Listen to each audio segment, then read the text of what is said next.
In today's video, I'm going to show you how to add a subdomain on GoDaddy. Subdomains are useful for creating separate sections of your website such as a blog, store, support page, or landing page while still using your main domain name. So, let's get started. First, open your browser and head over to the official GoDaddy website. Once the home page loads, click the Sign In button located near the top right corner of the screen. Now enter your GoDaddy account credentials and log into your dashboard. After signing in successfully, you'll be able to manage all your domains and hosting services. From here, locate the My Product section and find the domain where you want to create the subdomain. Next, click the Manage DNS button next to your domain. This will open the DNS management page where you can control your domain records and settings. Inside the DNS management section, scroll down until you find the records area. Now click the Add button to create a new DNS record.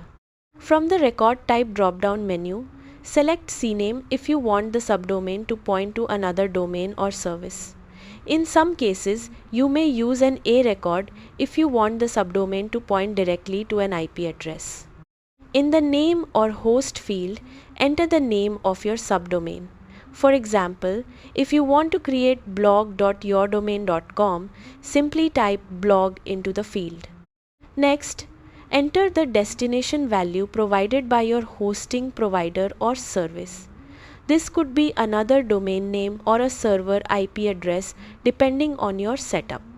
After entering the details, double-check everything carefully to avoid typing errors.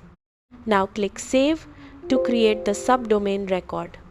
GoDaddy will begin updating your DNS settings immediately, although DNS propagation may take some time before the subdomain becomes fully active online.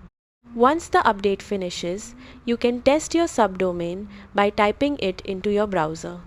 If you are using cPanel hosting, you may also need to create the subdomain inside cPanel so the hosting server recognizes it properly. And that's it. You've successfully added a subdomain on GoDaddy. Thanks for watching and goodbye.